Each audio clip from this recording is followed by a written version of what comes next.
KP Radio UK. How is the Friday going from wherever you are listening to us? I am so sure you're having a swell time already, just like I am. It's so wonderful. I can't thank you enough for joining me. And like I do say, do not be selfish with this show. If you have somebody who is not listening to the show yet, just go tap that person, go prod that person, put a call through to that person. Yes, that the MHAASP show is on. I am your regular host, Kunle. Pelemo is my name. They call me KP. And you know, whenever I am here, we say KP in the building. And I am not alone in the building today. I have a friend and brother in the studio with me. And together we're going to have a bumper package like we do back to back every Friday on the show today. So just know that today promises to be another exceptional edition of the show. What are we going to discuss on the show today? We're going to be talking about the courage factor. I know in our world today, fear is in abundance, but there is somebody who is in the building who is otherwise called the courage hacker. And he is going to just have, strategies that you can use to instill courage in yourself and in other people as well in unprecedented time as we are going through right now and even beyond. I have the pleasure of welcoming to the MHAASP show today none other but my brother, my friend, Patrick Meniboon. Patrick, before we hear your voice, I just quickly will read your bio so that people will know who Patrick Meniboon is. Patrick Meniboon is the courage hacker. He is a self-mastery strategist, author of the upcoming book, Becoming Unmesswithable. Sorry. I love that title. And I'm sure before we close the show, Patrick is just going to give us a little bit sneak peek of what that book is going to be like. Becoming Unmesswithable. He works with organizations and legacy-driven individuals who want to master the number one skill of courage, to disarm their insecurities on demand and catapult their confidence, influence, and impact. From a stuttering child to a high school valedictorian to being named a district finalist in the 2015 Toastmaster World Championship of Public Speaking, Patrick challenged himself with what seemed like an impossible goal: overcome his insecurities around stuttering, enter the toughest industry in the world, and become a professional speaker. And proudly, that's what he does now. Patrick is CEO of Meniboon LLC, a courage hacking institute and professional speaker on topics including courage, self-mastery, mindset, and resilience. He received his undergraduate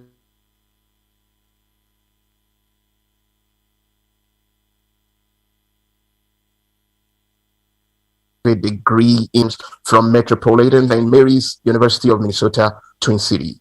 He is a mind mapping and copywriting fanatic, tennis enthusiast, novice guitarist, and belt buckle collector.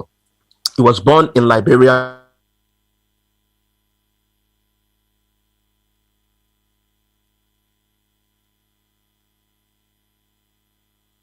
West Africa, and currently lives in Raleigh, North Carolina. Meniboon. Patrick, you're welcome. AP, it is great to be with you, brother. I've been looking forward to this. Wow, it's such a pleasure as well to have you. First and foremost, how are you doing? Life is fantastic. I am so honored to be with you and talking about something that I'm so passionate about: courage and how to master that ferocity that is in us. And it's a wonderful day already. And to talk to somebody from back home is just makes it special. Wow, thank you so much. Thank you so much, Patrick. Now, reading your bio, I was almost getting overwhelmed because there is right there a little bit of your story, how it all started, and yeah, I already have a sneak peek to it. There are times that I have a discussion with a very good friend of mine in Minnesota, Steve D'Onofrio, who also loves talking about your story. But I want Yeah. people, our listening audience, to hear it out. Yeah. Well, 100%, 100% of everybody, KP, 100% of everybody has some kind of insecurity.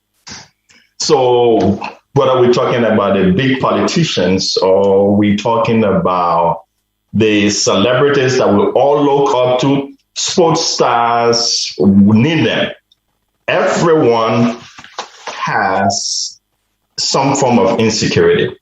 And my insecurity was tied to my stuttering. It's been tied to my stuttering for a long time. I talked to my mom, and she said she first observed that I stutter around age 8.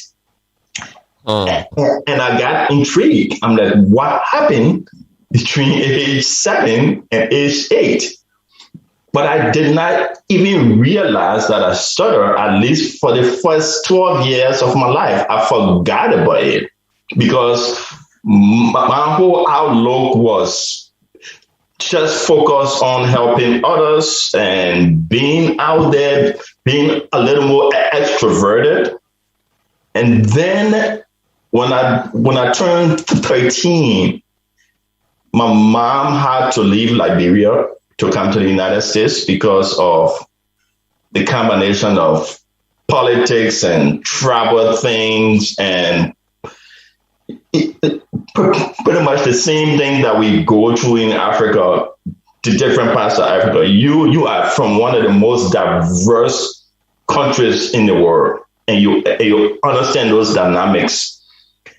And so I, at that time, pretty much found myself at a crossroad. I became self-conscious. Like, I stutter. How didn't I know this all this time?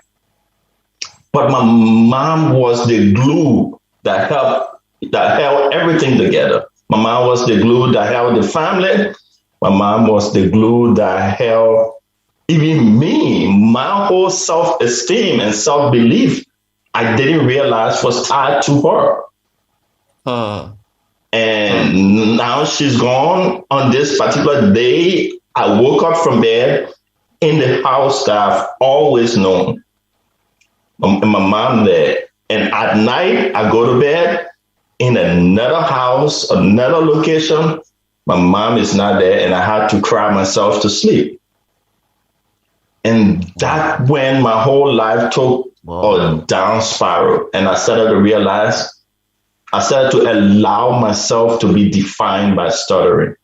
The kind of people you can become friends with, the kind of risks you can take if you even decide to take a risk and just live in a comfort zone. Then even back in high school, KB, where you're supposed to have your girlfriends and things like that, you just be stuck.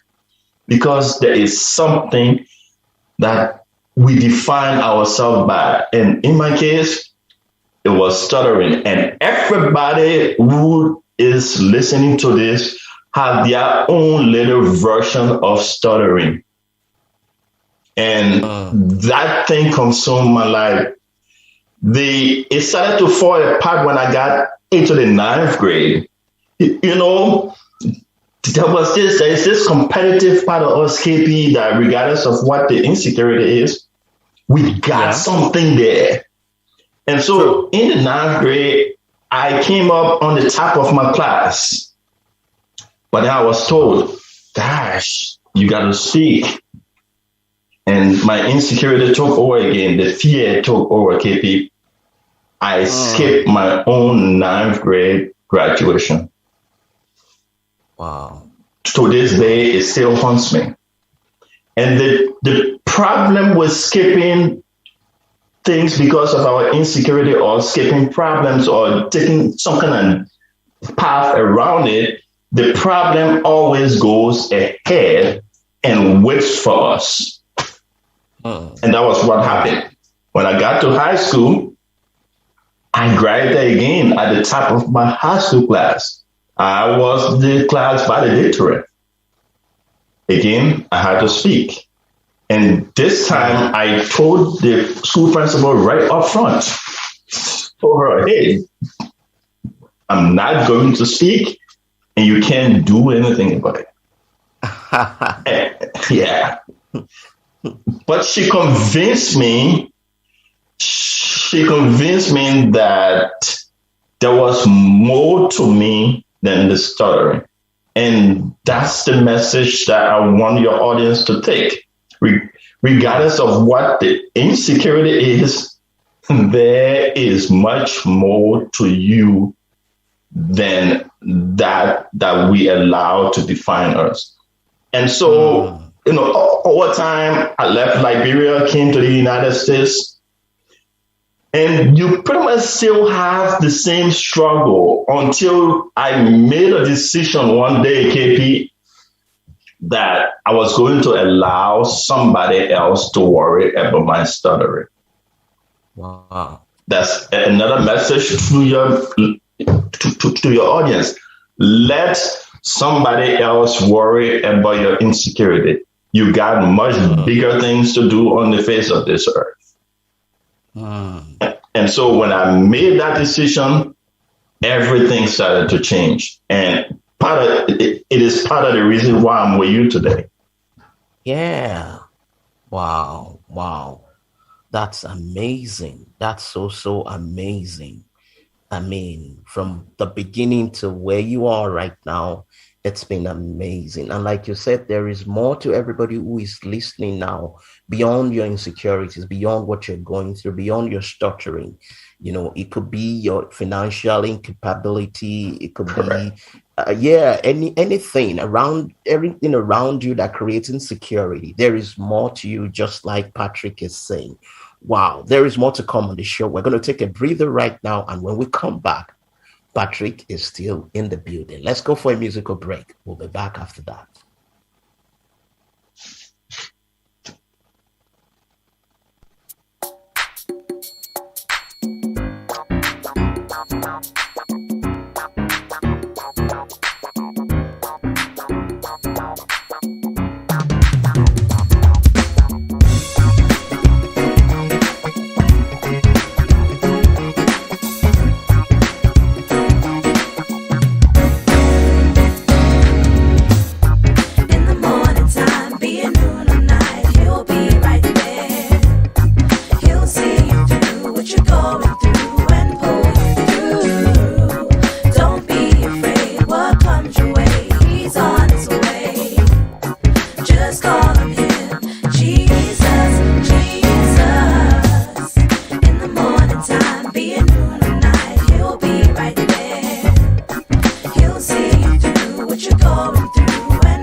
On the Hill, MZ Radio London.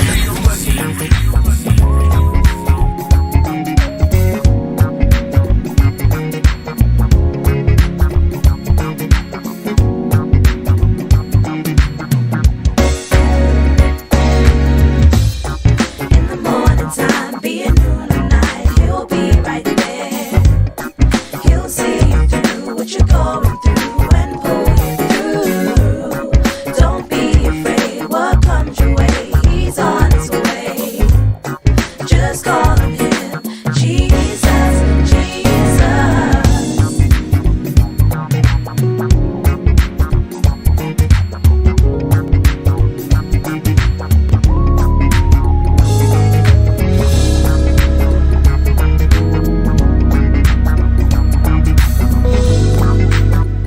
listening to MZ Radio London, the radio station that's good not just for your ears, but for your spirit.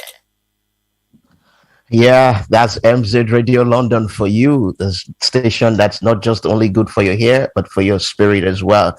An AP Radio UK station with distinction. This is the MHAASP Show with KP, and I still have with me Patrick Meniboon, aka the Courage Archer. We've been talking about courage, and before we went on that break, Patrick just led us into his story, how it all started, how it all happened, and the question that comes to my mind next to ask you now, in a world where fear is becoming a dominant factor, I mean, look at what happened last year. We've not even recovered totally from that. I mean, talking about the COVID-19 pandemic and some other issues all around the world.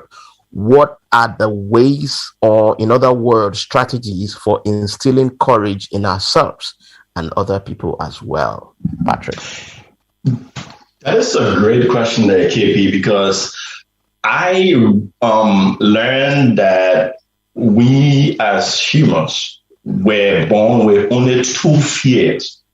The first one is loud noise, and the second is the fear to fall. So those are the only fear babies have.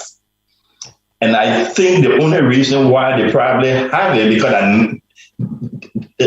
because they are still building a nervous system.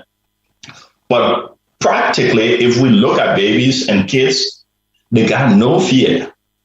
They got no fear. It doesn't matter who they're talking to. They got no fear.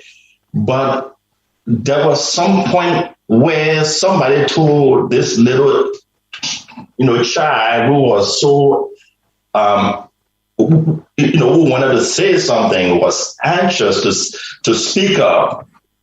Somebody told them to shut up or keep quiet. And the child starts to realize, I'm not supposed to speak. I'm not. And then fears and insecurities starts to show up. So each and every fear we have came from some parents, some coach, some uncle, some auntie, some authoritative figure in our life. And the one thing, KP, that I've known, and when I even told my story, you could identify hints of that. The one strategy that I know can effectively spark or pump up your courage right away on demand is to convert every situation into a game or a challenge. So I got an email from a from a friend in Toastmasters. And for those who don't know about Toastmasters, is this group that helps you with public speaking and leadership. And so she said, hey, Patrick, there's an international speech contest coming up. I think you should participate. Okay. I was afraid, KP. I've been in Toastmasters for over 5 years. I had not competed once because there was that still insecurity in my gut that I could feel deep down in my gut that I had that fear.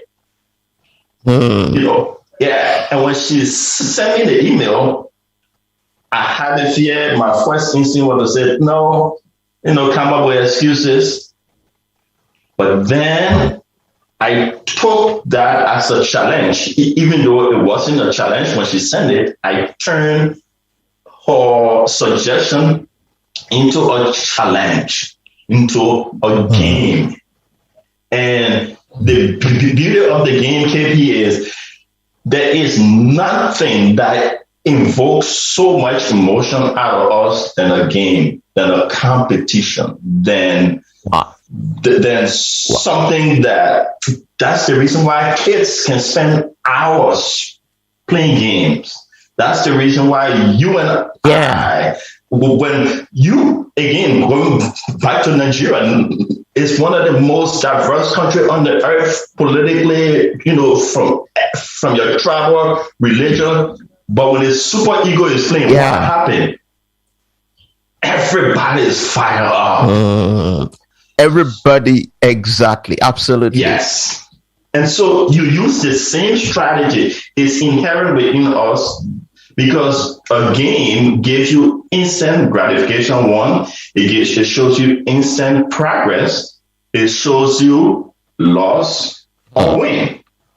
So to take whatever the situation is and just convert it to a game. And in my case, when I turn that email into a challenge, I went as far as one win away from the World Championship of Public Speaking.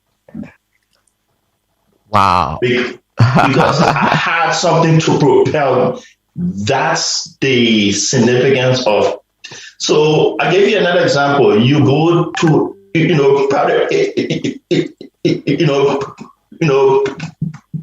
restaurant, and the host at the restaurant is not smiling like they're supposed to be. They're not behaving properly.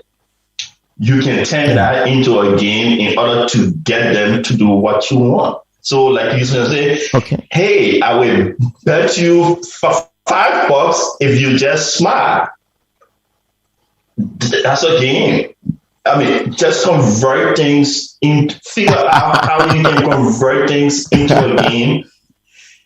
And the most successful people in the world know that. They turn everything, KP, into a game. And that's how we came up with the courage game. Wow. That's massive. I mean, this is like the cup-off point for everybody who is listening. Turn your situation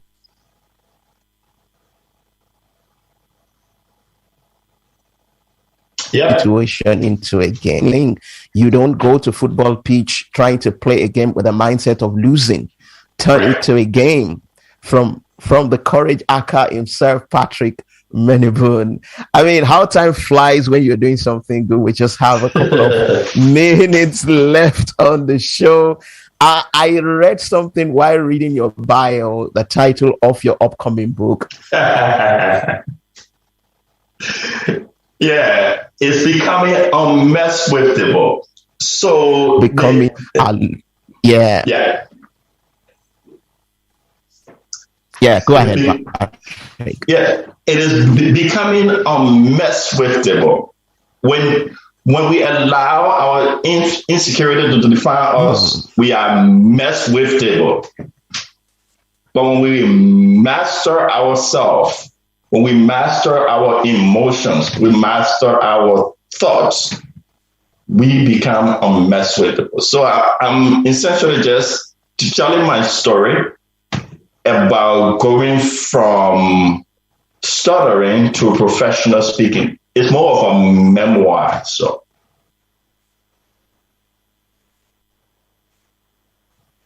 Wow. That's great. How do our listening audience reach you? How can you be reached just before we go? Hey, I really appreciate being on the show. This is very nice. You are doing the Lord's work. I can tell you that. I can be reached at patrick@patrickmeniboon.com. I can be found on LinkedIn at Patrick Meniboon, even on Facebook at patrick@patrickmeniboon.com. So I would love to hear from you. I would love to hear your feedback, your questions. And let's connect. I really appreciate you, KP. This is the Lord's work you're doing because mental health is one of the biggest issues of our times. Thank you so much. And I can't thank you enough also for, taking out time to hang out with me on my show. I know this is the beginning of so many things that we will do together. And if we call you again, I am sure we're going to get a yes from you. Anytime. For you, KP, anytime. Thank you so much, everybody listening out there. I appreciate you. Thank you for listening. Next week is going to be another wonderful week on the show again. Like I do say every time before I leave, stay mentally healthy. Bye. Yep.